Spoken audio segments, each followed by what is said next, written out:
Son of God, say my mind, and you don't die, give as you receive, and your release is certain. This is the number 266 in the series Christ Forgiveness, How to Manifest Immortality Season 2. And the name of today's teaching is The Last Unanswered Question. The last unanswered question. Do you not see that all your misery comes from the strange belief that you are powerless? Being helpless is the cost of sin. Helplessness is sin's condition, the one requirement that it demands to be believed. Only the helpless could believe in it. Enormity has no appeal save to the little. And only those who first believe that they are little could see attraction there.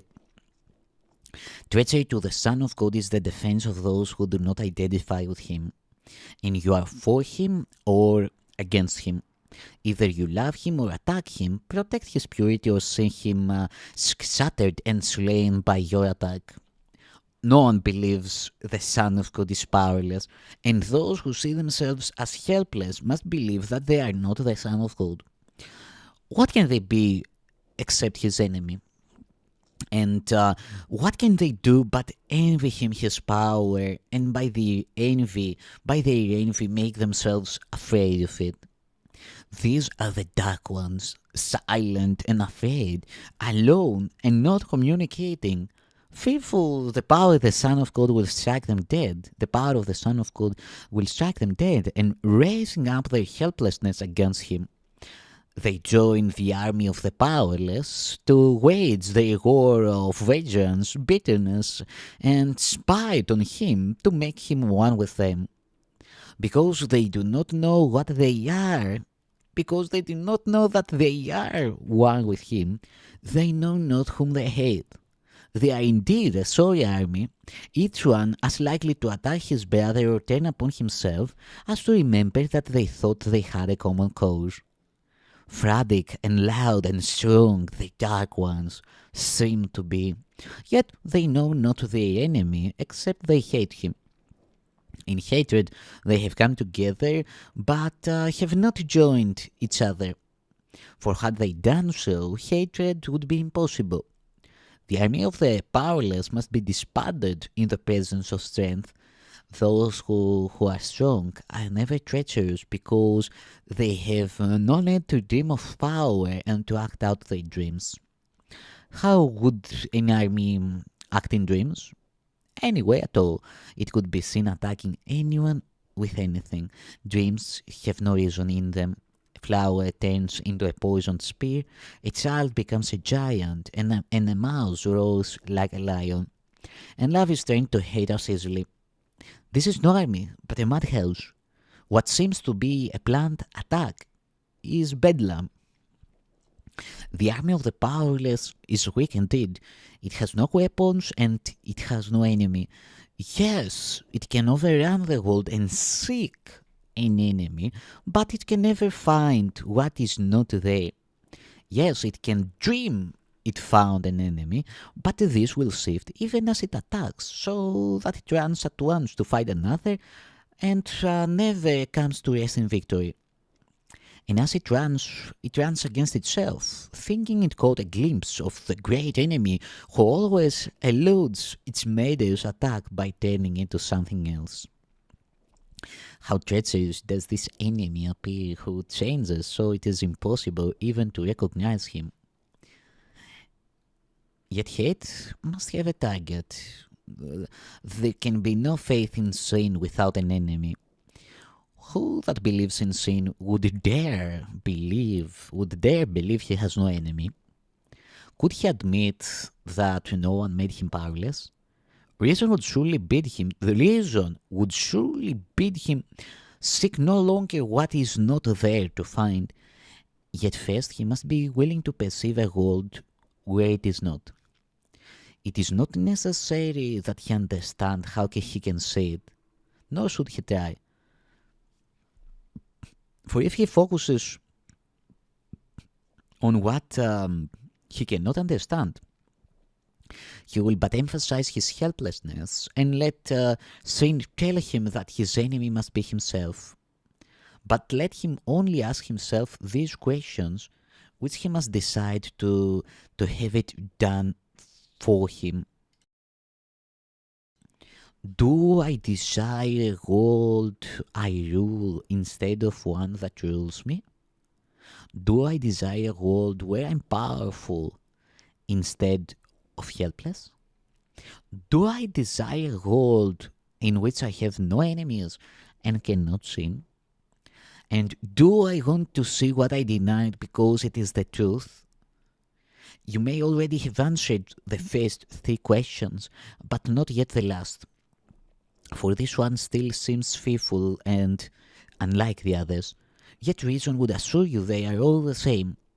We said this year would emphasize the sameness of things that are the same.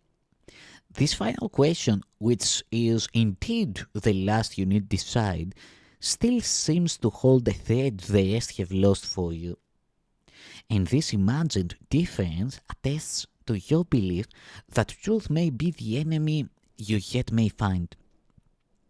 Here then would seem to be the last remaining hope of finding sin and not accepting power.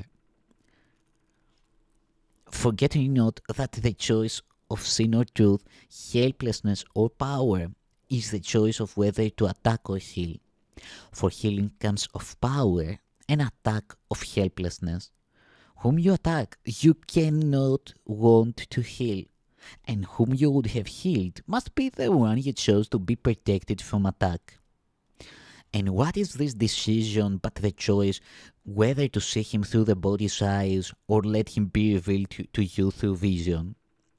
How this decision leads to its effects is not your problem, but what you want to see must be your choice. This is a course in cause and not effect. Consider carefully your answer to the last question you have left unanswered still, and let your reason tell you that it must be answered and is answered in the other three. And then it will be clear to you that as you look on the effects of sin in any form, all you need to do is simply ask yourself, is this what I would say? Do I want this? This is your one decision. This is your one decision. This is the condition for what occurs. It is irrelevant to how it happens, but not to why. You have control of this. And if you choose to see a world without an enemy in which you are not helpless, the means to see it will be given you. Why is the final question so important? Reason will tell you why. It is the same as the other three except in time. The others are decisions that can be made and then unmade and made again. But truth is constant and implies a state where vacillations are impossible. You can desire a world you rule that rules you not, and change your mind. You can desire to exchange your helplessness for power and lose this same desire as a little glint of sin attracts you. And you can want to see a sinless world and let the enemy tempt you to use the body's eyes and change what you desire. In content, all the questions are the same, for each one asks if you are willing to exchange the world of sin for what the Holy Spirit sees, since it is this the world of sin denies. And therefore those who look on sin are seeing the denial of the real world. Yet the last question adds the wish for constancy in your desire to see the real world, so the desire becomes the only one you have. By answering the final question, yes, you add sincerity to the decisions you have already made. You have already made to all the rest. For only then have you renounced the opinion to change your mind again. When it is this you do not want, the rest are wholly answered. Why do you think you are unsure the others have been answered? Could it be necessary they be asked so often if they had?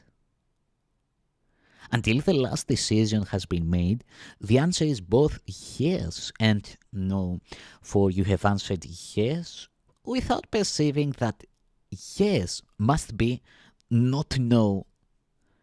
No one decides against his happiness, but he may do so if he does not say he does it. And if he sees his happiness as ever changing, now this, now that, and now an elusive shadow attached to nothing, he does decide against it. Elusive happiness, or happiness in changing form that shifts with time and place, is an illusion that has no meaning. Happiness must be constant because it is attained by giving up the wish for the inconstant. Joy cannot be perceived except through constant vision, and constant vision can be given only those who wish for constancy. The power of the Son of God's desire remains the proof that he is wrong who sees himself as helpless. Desire what you want, and you will look on it and think it real. No thought but has the power to release or kill, and none can leave the thinker's mind or leave him unaffected.